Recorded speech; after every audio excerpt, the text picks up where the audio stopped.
लगभग 8 चैप्टर पढ़े होंगे पर्यावरण का, 7 से 8, 7, ठीक है। तो पर्यावरण हम लोग का कंप्लीट हुआ है। सुनिए ध्यान से, लगभग कितना 2-3 पेज पढ़ाए होंगे, 7 से 8 पृष्ठ पढ़ाए कि पेज पढ़ाए, पेज पढ़ाए सर, 5 पेज पढ़ाए, मतलब 9 से 10 पृष्ठ पढ़ाए हैं, ठीक है। 9 से 10 पृष्ठ में हम लोग का पर्यावरण पूरे डीपली खत्म हो चुका है। सुनिए ध्यान से, और लगभग हम हर डे 10-12 क्वेश्चन भी मार रहे थे। जितना दिन पढ़ाए उस दिन 10-12 क्वेश्चन लगभग, अगर हम 7 दिन से पढ़ा रहे हैं, 8 दिन से 8 दहे के 80, 70 से 80 क्वेश्चन का भी हम प्रैक्टिस आपको करा चुके हैं, और उस पर थ्योरी भी हम लोग देख चुके हैं, कोई दिक्कत नहीं है। आज हम लोग का दूसरा चैप्टर शुरू होगा, चैप्टर नंबर 2, पारिस्थितिकी। क्या शुरू होगा? पहले सुनना है, उसके बाद छापना है या लिखना है, ठीक ना। लिखना मैं जो सुनिए, आज कॉन्सेप्ट बनाइए तब लिखने। सबसे पहले पर्यावरण हम लोग 7-8 पृष्ठ में पढ़े। हम आशा करते हो आपको कंप्लीट होगा। लगभग 70-80 क्वेश्चन हम प्रीवियस लगवा चुके हैं आपको, और आप सारे क्वेश्चन देखें, आपको इजी तरीका से बना, चाहे वो यूपीएससी का क्वेश्चन हो, चाहे पीसीएस का हो, या कंपटीशन का हो, या रेलवे का हो, या एसएससी का, सब लेवल उसी में आएगा। आज हम लोग का चैप्टर है चैप्टर नंबर 2, पारिस्थितिकी। सबसे पहले हम लोगों को चैप्टर नंबर 2, चैप्टर का नाम है पारिस्थितिकी। क्या नाम है चैप्टर का नाम? पारिस्थितिकी चैप्टर है। पारिस्थितिकी चैप्टर है। मार्कर दिख रहा है आपको क्या? Yes sir. अच्छा सा,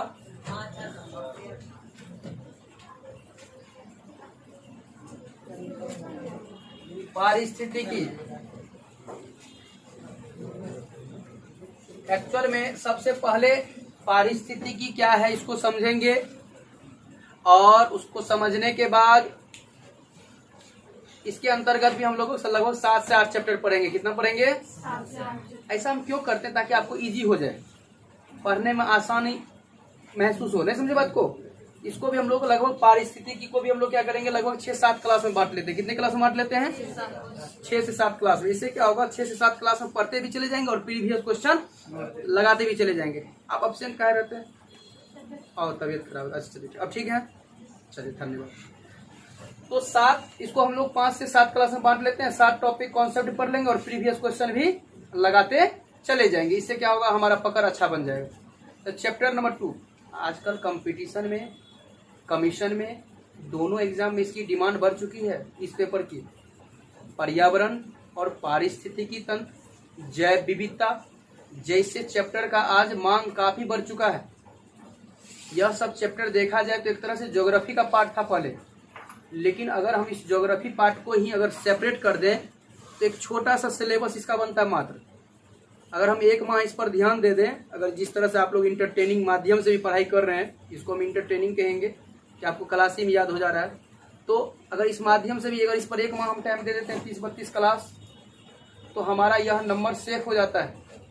ज्योग्राफी में अगर 12 से 15 क्वेश्चन किसी एग्जाम के लिए आ रहा है, जैसे पीसीएस वगैरह सब के लिए, दरोगा वगैरह सब के लिए, तो 15-17 क्वेश्चन हम माने तो इसमें से अगर इस पार्ट को काट ले तो ज्योग्राफी का औकात कम रह जाता है। मात्र अगर हम इसका पर्यावरण, पारिस्थितिकी, जैव विविधता जैसे चैप्टर को अगर हम छांट लें तो ज्योग्राफी में मात्र 7-8 क्वेश्चन आएगा। उतना पढ़ेंगे तब, और ये अकेले 7 से 8 क्वेश्चन दे देता है। बीपीएससी जैसे एग्जाम में, दरोगा जैसे एग्जाम में, यह जो पेपर पढ़ा रहे हैं, पेपर का नाम ही सब्जेक्ट का पर्यावरण एवं पारिस्थितिकी तंत्र। पर्यावरण एवं पारिस्थितिकी तंत्र इस सब्जेक्ट का नाम ही है जो हम आप लोगों को पढ़ा रहे हैं। एक्चुअल में ये पेपर में अगर हम 1 महीना कॉन्सेप्ट बना ले तो लगभग हर एग्जाम, अरे छोटा सा हम कंपटीशन की बात करते हैं, रेलवे में एनटीपीसी में 3-4 सवाल यहाँ से लाता है, बायोडाइवर्सिटी से, जैव विविधता से ले आता है, पर्यावरण से ले आता है, पारिस्थितिकी। एसएससी जैसे क्वेश्चन में 25 को, जीके में 2-3 को घुसा लेता है डायरेक्ट इनडायरेक्ट करके। आप सोच रहे हैं कि इसका आज मांग क्यों बढ़ गया? क्योंकि आज समस्या हमारे वातावरण का, पर्यावरण का मुद्दा है, बायोडाइवर्सिटी का मुद्दा है, पारिस्थितिकी तंत्र का मुद्दा है। इसीलिए एग्जाम लेने के पीछे मकसद यह भी होता है कि आपको इसके प्रति सजगता है या नहीं, इस बात का भी जांच कर लेना। तो सबसे पहले पर्यावरण पर एक हमारा छोटा सा विचार बन चुका है। पर्यावरण क्या है, कैसे क्या नहीं, पूरे कॉन्सेप्ट पढ़ा चुके हैं। चाहे संगठन कौन सी है, नहीं है, सारा कॉन्सेप्ट क्लियर है। 1-2 बार रिवीजन मारना है, सॉलिड पकड़ बन जाएगा। आज हम लोग पारिस्थितिकी तंत्र का पहले कॉन्सेप्ट बनाएंगे। पारिस्थितिकी तंत्र सबसे पहले समझेंगे क्या होता है और पारिस्थितिकी क्या होता है। और इसके साथ साथ कुछ कुछ कॉन्सेप्ट भी समझेंगे। और उसके बाद हम खंड बाय खंड, chapter by part by part पढ़ाकर 6 क्लास में आपको इसका एक तरह का समझा जाए। तो ये तो नहीं कहेंगे हीरो बना देंगे, लेकिन एग्जाम के लिए हीरो आप बन जाएंगे जरूर। चाहे वो यूपीएससी का क्वेश्चन आ जाए पारिस्थितिकी से, चाहे वो बीपीएससी का आ जाए, चाहे छोटे मोटे कंपटीशन प्यारे से छोटे मोटे कर्मचारी लेवल का एग्जाम आ जाए, तो उन सभी का क्वेश्चन आप आराम से देख लेंगे। इस बात का तो 100% क्लियरिटी। आइए समझते हैं सबसे पहले पारिस्थितिकी क्या होता है।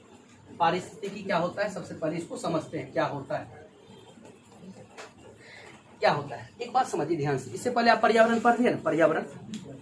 अगर हम एक शब्द में, एक ठेठ शब्द में कहें ना, ठेठ शब्द में, तो पर्यावरण, पर्यावरण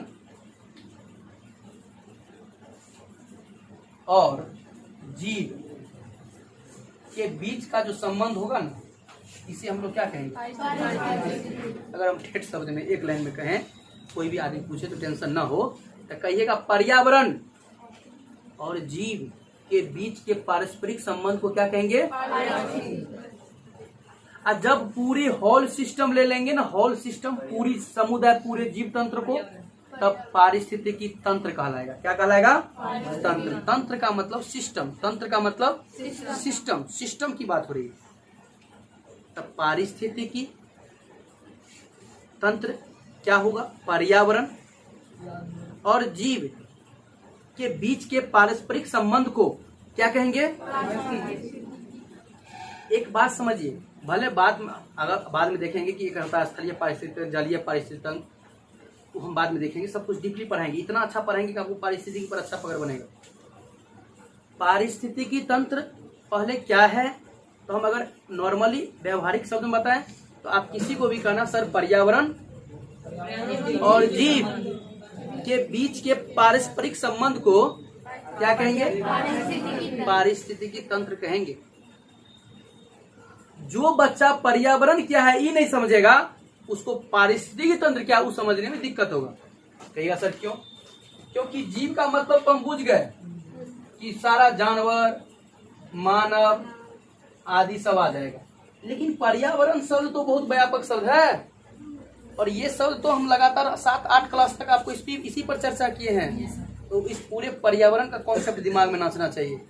सर जी क्या क्या, तो जैविक, अजैविक, ऊर्जा, इन सब के बीच में किसका संबंध, इसको भी कहेंगे। अब देखते चलिए क्या क्या डिफिनेशन कोई भी बना सकता है।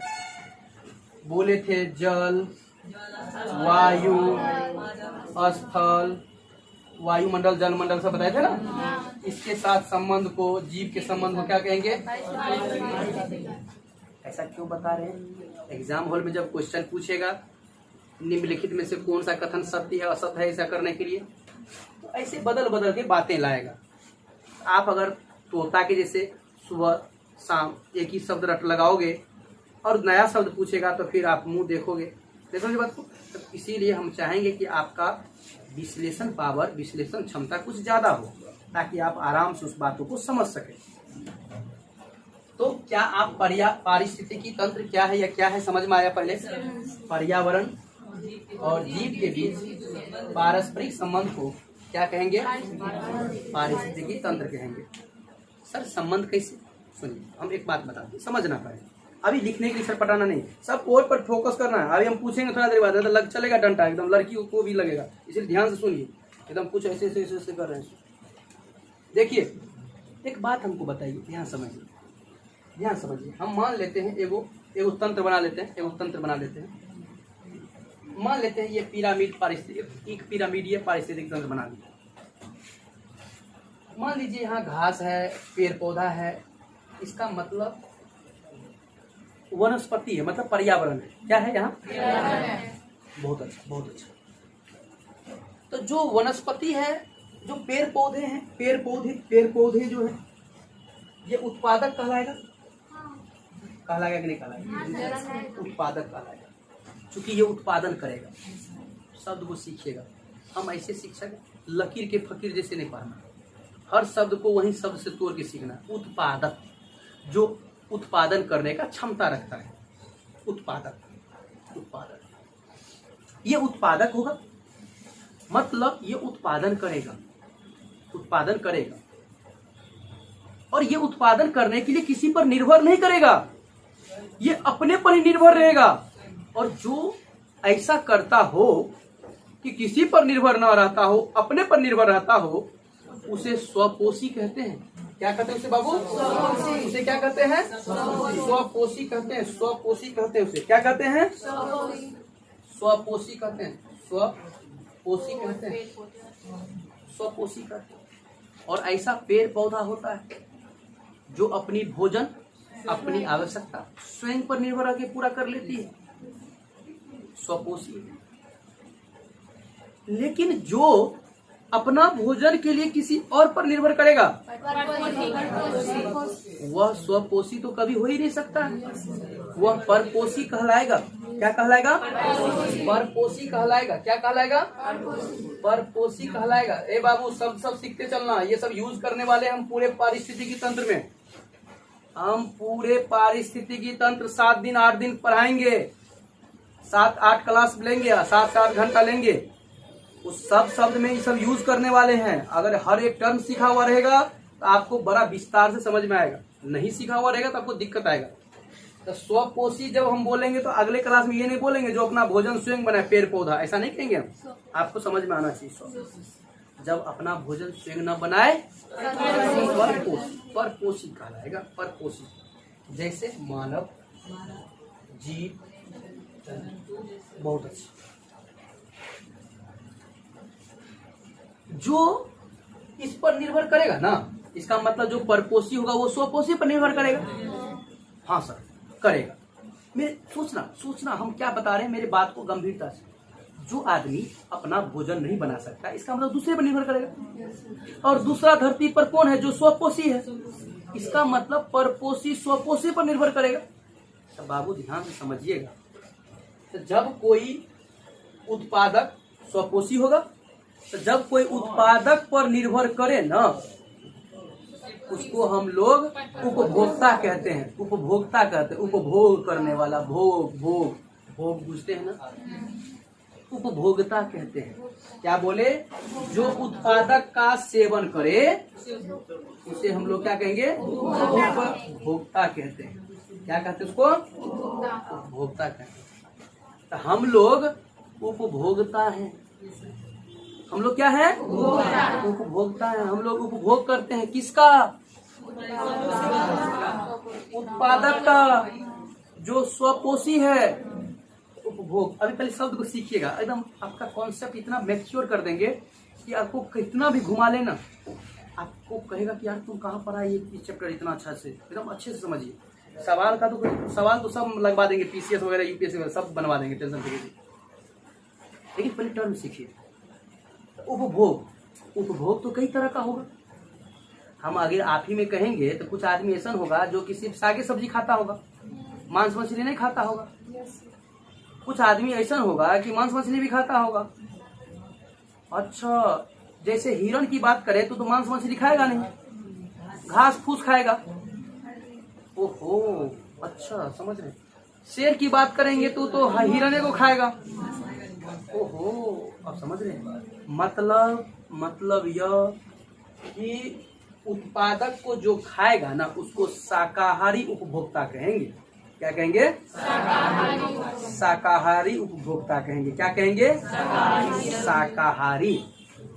शाकाहारी मतलब बुझ रहे ना, हर्बीवोरस इंग्लिश होता है ना। हाँ, हरा पेड़ पौधा से लॉजिक, हर्बीवोरस। तो जो शाकाहारी होगा, शाकाहारी को खाएगा, हर्बीवोरस शाकाहारी। बाबू अगर हम इसको ऐसे बांट दें, इसका नाम दे दें शाकाहारी, जो उत्पादक को खाएगा उसको क्या कहेंगे? शाकाहारी। जैसे हिरन वगैरह सब अगर हम इसमें रख दें, तो कुछ ऐसा भी तो चीज है जो इसको भी खाने के लिए तैयार है, उसको कहेंगे मांसाहारी उपभोक्ता। मांसाहारी उपभोक्ता जो इसी को खाता है बाबू, इसी को। कुछ ऐसा भी तो लोग है जो इसको भी खाएगा और इसको भी खाएगा और ये भी खाएगा, तो सर्वाहारी। क्या कहेंगे?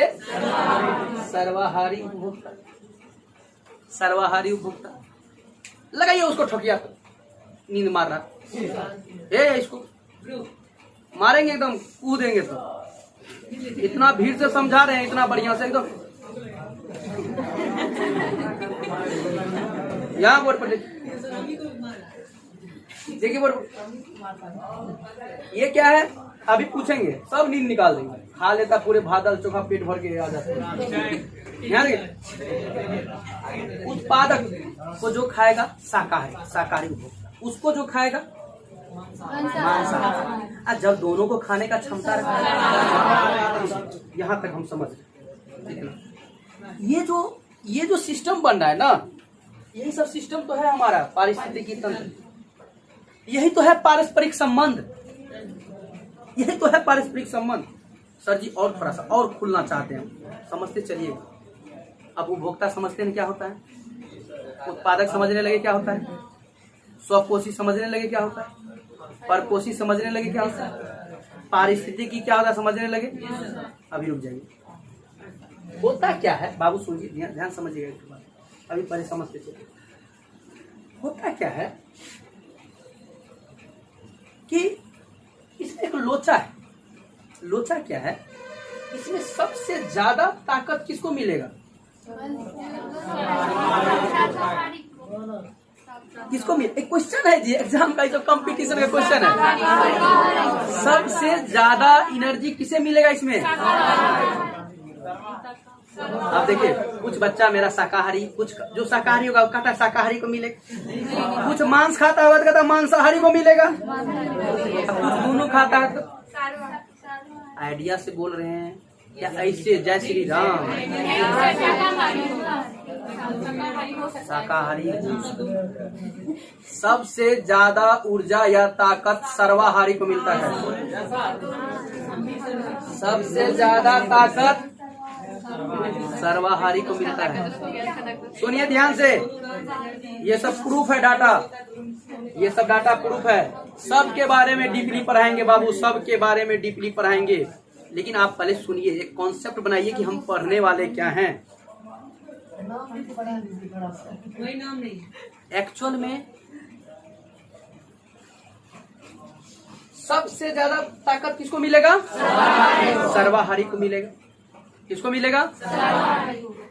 अब आपको एक चीज समझना है, एक होता है ऊर्जा चेन या ऊर्जा का रूपांतरण थ्योरी। क्या होता है? एक ऊर्जा रूपांतरण थ्योरी, इसको कहते हैं पिरामिडीय ऊर्जा रूपांतरण थ्योरी। उस थ्योरी के मुताबिक ध्यान समझिएगा, पहले समझिएगा, ठीक ना। अभी क्योंकि कहानी बता रहे, क्या बता रहे हैं सारा, और कहानी में जब कंटेंट नहीं देते हैं तो यह याद हो जाता है। और हमको आज के कहानी में सारांश याद कराना है आपको, ताकि हर एक बात पर जब हम स्टेप बाय चर्चा करें तो आपको तब सॉलिड दिमाग में कॉन्सेप्ट बनता चला जाए। तो ऊर्जा का जो पिरामिडीय ऊर्जा का जो सिद्धांत है, जो थ्योरी है, वो कहता है कि एक जीव से जब दूसरा जीव में ऊर्जा जाता है तो मात्र 10% ऊर्जा जाता है, 90% वेस्ट हो जाता है। और यह थ्योरी दिया था लिंडमैन साहब ने। इसी को कहते हैं ऊर्जा का, लिंडमैन का ऊर्जा थ्योरी सिद्धांत, मतलब थ्योरी इसी को कहते हैं। ये क्या कहा था, इन्होंने क्या सिद्ध करके कहे थे, इन्होंने सिद्ध क्या किए थे, समझिए ध्यान से। इन्होंने कहा था कि अगर बाबू तुम याद रखो, ध्यान समझिएगा बाबू, याद हो जाएगा सारा। आज अगर कॉन्सेप्ट से इसी पर कितना क्वेश्चन मार दीजिएगा। इन्होंने कहा कि अगर 100% ऊर्जा इसमें है, इस घास फूसा पेड़ पौधा साग सब्जी में, इसको कोई आदमी जो खाएगा तो उसको 10% ऊर्जा जाएगा तो बॉडी में। समझ में आ रहा है कि हम क्या बोल रहे हैं? बोला कि 10% जाएगा, इसको 90% वेस्टेज हो जाएगा, उधर ही रह जाएगा। और उसको जो अगर कोई खाएगा इसको, तो इसको 1% बॉडी में जाएगा, क्योंकि 10 का 10% एक। क्वेश्चन आएगा कि कितना परसेंट ऊर्जा थ्योरी कहता है? 10%। ऊर्जा थ्योरी एक पीढ़ी से दूसरे पीढ़ी में कितना परसेंट देता है बाबू? ऊर्जा थ्योरी एक पीढ़ी से दूसरे पीढ़ी में कितना परसेंट? वाह, बहुत अच्छा, 10%। 10%, 100 का 10 निकालिए, इसका मतलब इस जीव को कितना मिलेगा ऊर्जा? हाँ, अगर ये आदमी इसको खाएगा तो इसको कितना मिलेगा? 1%। अगर हम ठेठ भाषा में, देहाती भाषा में आपको समझाएं, अगर इसके शरीर का ताकत 100 100 कैलोरी है, इसको 10 कैलोरी आ जाएगा इसको खा लेगा। और अगर ये आदमी जो है इसको खा लेगा तो 10 कैलोरी इसके बॉडी में था तो 1 कैलोरी इसके अंदर में आ जाएगा। जो आदमी सर्वाहारी है वो इसको भी खाएगा इसको भी खाएगा तो उसके अंदर में कितना आ जाएगा? बकलेला आने 11 कैसे आ जाएगा? पहले इसका निकालिए तो इसका होगा 0.1%। 0.1% इसको खाने से मिलेगा। अब एक बात बताइए, इधर से जो 10% खाया था 10.1 मतलब क्या हो गया? उसको ज्यादा मिला कि नहीं मिला? तो सर्वाहारी को हमारे लिंडमैन साहब कहा कि सर्वाहारी जो जीव है, सर्वाहारी बोल रहे हैं, शाकाहारी नहीं बोल रहे हैं, सर्वाहारी ओमनीवोरस। फर्स्ट वाला कौन है? 100%। ये तो उत्पादक है, उत्पादक है ये यार, इसीलिए मैं पहले पढ़ाए। उत्पादक है ये, उत्पादक 100% एनर्जी 100% उसके पास है। और उस स्थिति में अच्छा ये क्वेश्चन आता है, सबसे ज्यादा ऊर्जा किसको मिलेगा? सर्वाहारी को मिलेगा। समझ में आया कि नहीं? अब कैसे मिलेगा सिद्ध भी हो गया। ऊर्जा का रूपांतरण थ्योरी भी समझ गया। कितना परसेंट जाता है ऊर्जा एक दूसरे में? कितना परसेंट जाता है? 10% जाता है। अच्छी बात है। क्या आप आज इतना बात समझ में आया आपको? आपको समझ में आया तो हम एक ऐसा करते, 2-4 लाइन लिखिए तो पहले, नहीं तो फिर लगेगा मन में कि सर जी जो पढ़े वहां वही छोड़ के आ गए। पारिस्थितिकी हेडिंग दीजिए और लिखिए डैश देकर। आप लोग भी लिख लीजिएगा। कॉपी आप लोग रखते हैं ना सामने में रखा कीजिए। उसके बाद वीडियो को पॉज करके उसके बाद लिखा, हो सके तो एयरफोन लगा लीजिए, अच्छा रहेगा। और अच्छा से लिखिएगा। हम 2 बार रिपीट कर देंगे, 3 बार करेंगे। लिखिएगा। अच्छा हेडिंग दीजिए पारिस्थितिकी, चैप्टर नंबर 2 है ये, चैप्टर 2। ओ दिक्कत है, लिखिए। जैसे कि आज कोई जहरीला चीज को खा लेगा तो जैसे कोई जहर खा के मर गया जैसे मुर्गा, तो उसको आदमी खाएगा 10% जाएगा। हाँ क्या दिमाग लगाइए, बहुत अच्छा। हाँ सही में उसको नहीं जाएगा। ठीक है, बॉडी के लिए थोड़ा काफी होता है, 10% बहुत होगा। हाँ, लेकिन जाएगा उतने। लिखिएगा, डैश देकर लिखिएगा। जीव विज्ञान की वह शाखा जिसमें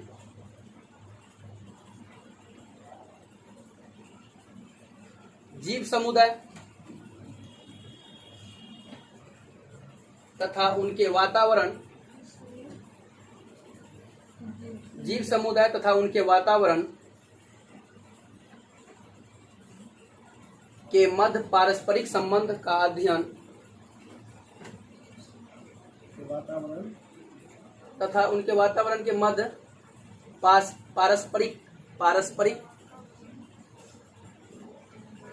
पारस्परिक संबंध का अध्ययन इकोलॉजी कहलाता है। पारस्परिक संबंध का अध्ययन इकोलॉजी कहलाता है। अरे पारिस्थितिकी जी, इकोलॉजी उसी को इंग्लिश में क्या कह रहे हैं? इकोलॉजी कहते हैं। इकोलॉजी कहलाता है।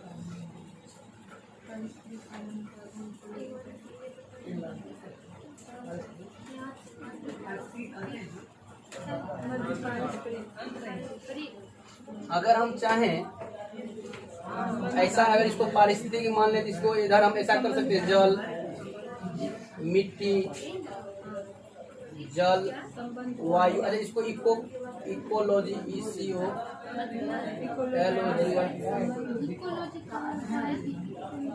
इकोलॉजी, जल, वायु, मिट्टी, वनस्पति। अगर हम चाहें तो इसको इस तरह से कुछ कर सकते हैं।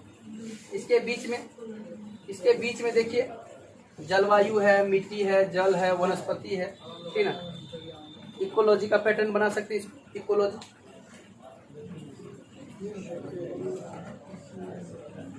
इसमें फिगर ज्यादा लिखिएगा, अच्छा रहेगा।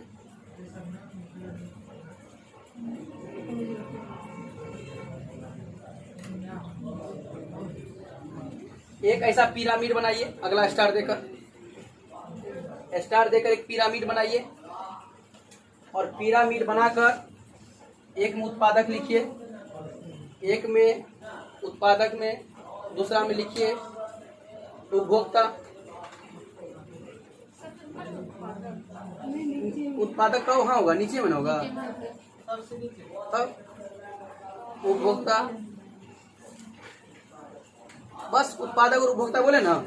अब उपभोक्ता भी कई प्रकार का हो जाएगा, नहीं हो जाएगा?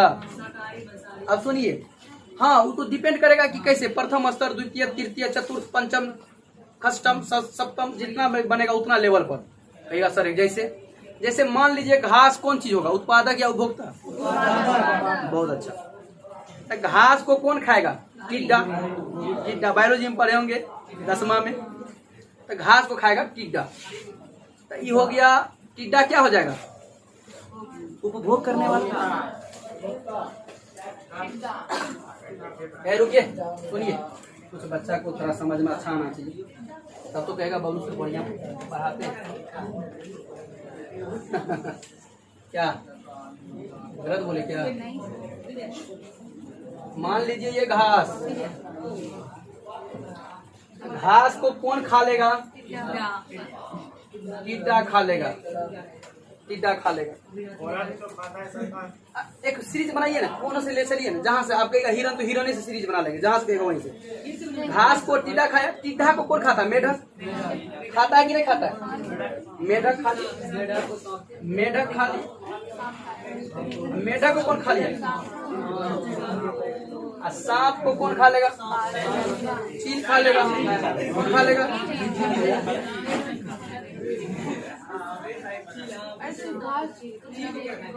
अब वो बचवा हमारा बोला कि सर जी घास को खाएगा हिरन सपोज, तो हिरन को शेर, शेर अंतिम हो जाएगा। सब सुनते चलिए, बता रहे, सब कुछ बता रहे। तो जो भी आप फूड लीजिएगा उसका एगो चेन है, एगो चेन है। लेला तब नहीं समझेगा, तब चेन है तो बुझबे नहीं, इतने पर टिड्डे में रह जाएगा, टिड्डे बना। एगो चेन होता है। अभी कुछ बच्चा पूछा सर जी जब अंतिम खत्म हो जाए तब क्या होगा? तब क्या होगा? तब वो तो मरबे नहीं करेगा लास्ट अपने। तब मरने के बाद वो मिट्टी में जाएगा कि नहीं जाएगा? अब मिट्टी में जाएगा तो उसको फिर क्या करेगा? जीवाणु वगैरह सब उसको क्या करेगा? खत्म करके मिट्टी में मिला देगा। अब फिर वो बन गया खाद, अब फिर उसमें उगेगा पौधा। चेन चला कि नहीं चला? अब समझ में आया हम क्यों बोले कि ये जो पैदा लिया है ना शरीर, इसको अच्छा से यूज करके देश के लिए काम लगा दो। ये जो हम लोग का शरीर है ना, ये कुछ नरक स्वर्ग में बाद में जाएगा, जाएगा कि नहीं जाएगा? धर्म मानने के, जो धर्म मानता है उनको कहीं यहाँ जाता है सर स्वर्ग नरक, कहीं नहीं जाएगा साइंस के मुताबिक। बस उसी मिट्टी में जाइएगा, सर गल के एकदम एकदम बराबर बढ़िया बन जाएगा, खाद बन जाएगा। जिस वहां पर जिसका फसल उगेगा धनाधन उगेगा। इसका मतलब ये हुआ उस मिट्टी की उर्वरा शक्ति है होगी। सुनिए ध्यान से, इसीलिए जीवन में ये जो शरीर है इसका एक तो वैल्यू नहीं है, लेकिन जब तक हमारे शरीर में जान है उसका वैल्यू है। इसको देश के लिए, लोगों के कल्याण के लिए लगाएंगे। इसीलिए इस मानव रूपी जो हमको रत्न मिला है ईश्वर के द्वारा, इसमें हम लोग कुछ सिद्धांत अपनाएंगे। जैसे समाज में समानता की बात, जात पात से थोड़ा ऊपर उठ के सोचेंगे, ठीक ना। धर्म के आड़ में किसी व्यक्ति का शोषण नहीं करेंगे, धर्म के नाम पर किसी व्यक्ति को ना शोषण करेंगे ना शोषित होंगे, ठीक ना। और इन सभी चीज के लिए न जात के आधार पर किसी को नीचे दिखाएंगे ना नीचे होंगे। अगर कोई नीचे दिखाएगा तो उसके लिए भी आपके पास हम बता चुके हैं, जब संविधान पढ़ा रहे थे कितना हथियार है। आप उनका यूज करिए, आपकी के लिए बना है कानून, आप ही के लिए बना है न्यायालय, आप ही के लिए बना है मानवाधिकार, आप ही के लिए बना है महिला आयोग। ये सब का कौन यूज करेगा? आप जैसे पढ़े लिखे लोग तो ही तो यूज करेंगे। तो अगर पढ़े लिखे आप लोग हैं, ठीक है, बर्दाश्त करना हमारी एक नीति है, चूंकि हम भी एक नैतिकता पढ़े थे, गांधी की नैतिकता। आदमी को बर्दाश्त करना चाहिए। अगर जब पानी सर से ऊपर हो जाए तब तो फिर बड़ा दिक्कत है। इसीलिए कहा जाता है हुरंट से लगिए लेकिन पढ़े लिखे व्यक्ति से मत भिड़िए, क्योंकि उसके पास नीति होता है। बर्दाश्त उसका आदत है बर्दाश्त करने का। चलो कोई बात नहीं, इससे क्या होने वाला, लेकिन अति मत करिए। अति करिएगा तो फिर वो बिगड़ जाएगा, तो बड़ा गड़बड़ हो जाएगा, है ना। आप लोग गब्बर बैक था, कौन मूवी था? गब्बर इज बैक देखे हैं? योग्य व्यक्ति था, छेड़खानी छेड़ दिया तो क्या दिक्कत हुआ। इसीलिए अच्छे इंसान को छेड़िए मत। अगर वो बिगड़ गया तो सब के लिए सरदर्द बन जाएगा, सरकार हो या समाज हो। एक सज्जन आदमी को सज्जन रूप में जीने दीजिए, उनका कोऑपरेट करिए। अगर वो बिगड़ गया तो फिर सब हेटगड़ी गुंडागर्दी ओसन घुसेड़ देगा अंदर में, नहीं समझे बात को। इसीलिए सज्जन आदमी को इज्जत से पेश आइए, सज्जन आदमी को और इज्जत दीजिए, और जो समाज में सज्जन है आप उनका इज्जत कीजिए, ठीक ना। ये सब आपकी मानवता का था। उसको कमजोर मत समझिए। धरती पर क्या लगता है इतना पढ़ा लिखा व्यक्ति कमजोर हो सकता है कभी? क्या वो तो जब सुप्रीम कोर्ट हाई कोर्ट लेकर सारा कानून व्यवस्था बूझ रहा है तो अपना अधिकार नहीं बुझता है क्या? वो 2 मिनट बस ये सोचता है कि यार इस बात को बढ़ाने से ना उसका कल्याण है ना हमारा कल्याण है। वो ये बात समझता है, चूंकि बुद्धिजीवी है इसीलिए उस बात को नहीं बढ़ाना चाहता है। इसका मतलब कुछ लेल बुझता है कि कमजोर है, उसको डर गया, रे लेला ने तन डर नहीं गया, ठीक ना। ऐसे आदमी ऐसा सोच अगर होगा तो गड़बड़ बात। तो हम लोग करने क्या वाले समझिए ध्यान से।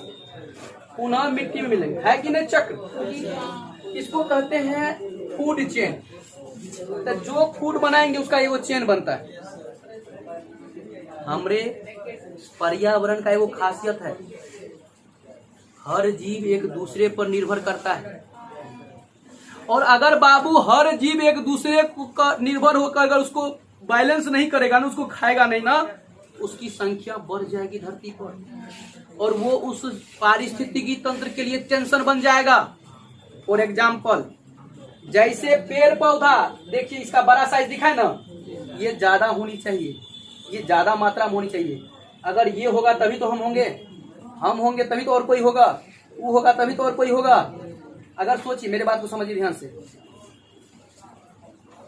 अगर सोचिए घास कम हो, हिरन हो ज्यादा, तो हिरन क्या बिना भोजन का जी पाएगा? तो घास कम होने कारण हिरन मर जाएगा, हिरन मरने कारण शेर मर जाएगा, शेर मरने कारण जंगल वीरांगना हो जाएगी। आप नोटिस करिए, एक चीज घटा पूरे पारिस्थितिकी तंत्र तहस नहस हो गया कि नहीं हो गया? घास घट गया, टिड्डा घट जाएगा, टिड्डा घट जाएगा, मेढक घट जाएगा, मेढक घट जाएगा तो क्या सांप घट जाएगा, सांप घट जाएगा तो चील घट जाएगा। पारिस्थितिकी तंत्र तहस नहस हो गया। इसीलिए एक दूसरे का पूरक। कुछ आदमी मछली खाते, आप लोग में से भी, हम भी, लेकिन कोई भी इंसान मछली खाता है, जरा सोचिएगा मछली को अगर वो इंसान नहीं खाएगा तो एक वक्त आएगा पानी में इतना मछली हो जाएगा, इतना मछली हो जाएगा। आप समझ रहे मेरा बात? हम क्या करें? उसको बैलेंस भी करना है, लेकिन मानव को कौन बैलेंस करेगा? ये क्राइम जो हो रहा है छोटे बात पर जो चल रहा है, नहीं ऐसे करिए। देखिए किसी चीज की संख्या बढ़ जाती है उसका मूल्य क्या हो जाता है? इसीलिए अपना मूल्य घटाना नहीं है। अगर मानव का मूल्य घटाना नहीं है तो ऑटोमेटिकली जनसंख्या को क्या करना चाहिए? कंट्रोल कर लेना चाहिए। आज सरकार, यूपी सरकार ने हमारे दो का जो सिस्टम लाया, कितनी अच्छी व्यवस्था है। जनसंख्या को जरूरी है कंट्रोल करना, नहीं तो मानव का वैल्यू गिर जाएगा, लोगों का वैल्यू नहीं रहेगा, क्योंकि लोग अनाप शनाप पैदा हो रहे हैं, ठीक ना। और इससे क्या होगा? लोगों का क्या, छोटे बात पर ठोक देता है, छोटे बात पर मार देता है। और एक तो मारने वाला गधा, वो गधा को तो पता नहीं है कि जीवन होता क्या है। रोड को पैदा लिया, रोड पे मरना है उसको, उसका तो कोनो बातें नहीं। और दूसरा नंबर में जो इंसान का मूल समझे, उसको एक इंसान एक अच्छे परिवेश में माँ बाप पाले तभी तो बुझे जीवन क्या होता है। वो तो जीवन तो समझा नहीं है, वो दूसरे के जीवन का क्या इज्जत करेगा। इसीलिए वो किसी को सड़क पर चलते हुए किसी को बदतमीजी से कहता है, 2 बात के लिए गोली ठोक देता है, क्योंकि उसके माँ बाप ने परिवेश ही उसका अच्छा नहीं किया। जीवन का मूल्य वही समझ सकता है जिनका परिवेश अच्छा हुआ है। तो इसलिए एक सड़क किनारे व्यक्ति क्या पूछ सकता है किसी के जीवन का वैल्यू? तो जनसंख्या कम होगी, लोगों का वैल्यू बढ़ेगा, लोगों की सुरक्षा बढ़ेगी। अनाप शनाप आबादी रहेगी, अनाप शनाप भीड़ रहेगा, सरकार के लिए भी चुनौती और आपके लिए भी चुनौती, समाज के लिए भी चुनौती। इसीलिए क्यों नहीं हम करें कि हम सब इंसान का मूल्य बना रहे, इसीलिए हम लोग स्वतः जनसंख्या को नियंत्रित करें। यह चेन चूंकि हम ही लोग नियंत्रित कर सकते हैं, अगर हम लोग नहीं करेंगे तो ईश्वर करेगा अपने तरीका से, और ईश्वर करेगा तो बहुत दर्द होगा। और अगर ईश्वर नहीं भी किए तो याद रखिएगा मानव में कुछ समझ लीजिए दरिंदा पैदा होगा, जो दरिंदा मानवीय कसौटी को तोड़ या तार कर देगा, जिसके कारण एक अच्छे मानव की संख्या इस धरातल पर कमी हो जाएगी, और जिसके कारण इस धरती पर पूरे का पूरे, याद रखिएगा हम बताए थे एक नीति कि जिस हिसाब से जनसंख्या बढ़ रही है, अगर इस हिसाब से जनसंख्या बढ़ता रहा तो धरती पर उत्पादक खत्म हो जाएगी और उपभोग, चूंकि हम आपको पारिस्थितिकी तंत्र है बाबू, उपभोग करने वाला की संख्या हमेशा कम होनी चाहिए, तब तो वो उस पर जिंदा रहेगा। देखिए देखिए, जो एक दूसरे का भोजन है उसकी संख्या क्या होनी चाहिए, कम होनी चाहिए, तभी तो वो व्यवस्था चल पाएगा। इसीलिए हम आशा करेंगे कि आप ये चेन को समझ रहे हैं। कहीं से चेन शुरू करेंगे तो ये बेचारा बाद में चीन, अब सरा सोचिए अगर चीन विलुप्त हो जाए हमारे घटिया करतूत के कारण तो धरती पर क्या बढ़ जाएगा। और जब बाबू सांप नोटिस करिए क्या एक दूसरे का नोटिस है, अगर सांप बढ़ जाएगा तो इसका मतलब मेढक क्या हो जाएगा, खत्म हो जाएगा। मेढक खत्म हो जाएगा तो टीडा क्या हो जाएगा, ज्यादा हो जाएगा। टीडा ज्यादा हो जाएगा तो फिर घास की संख्या क्या हो जाएगी, तो ये बेचारा बाद में कुछ तो भूखले मर जाएगा, न मर जाएगा। खत्म हो गया ना पर्यावरण, पारिस्थितिकी तंत्र दुनू तबाह। इसीलिए आज पूरे विश्व आगे बढ़ा इस बात को लेकर कि ये चिंता का विषय है, ये चिंता का विषय है कि हम लोगों को पर्यावरण और पारिस्थितिकी जैसे मुद्दों को सही करना है। हर देश आगे बढ़े और इसको सॉलिड करे। समझ में आ रहा है हम क्या बोले। तो इस पूरे कॉन्सेप्ट में सर इसका मतलब है बहुत मजा आने वाला है इस पेपर में। आप समझ गए हम क्या पढ़ने वाले हैं, ये पढ़ने वाले हैं। तो आप ऐसा करें कि फूड चेन में जो आप लोग लिखे हैं इसमें लिखिए, ऐसा बनाइए त्रिभुज, एक में घास, टिड्डा, मेढक, सांप, चील बना लिए। इसका नाम दीजिए उत्पादक, इसका दीजिए प्रथम उपभोक्ता, द्वितीयक उपभोक्ता, तृतीयक उपभोक्ता, चतुर्थ उपभोक्ता।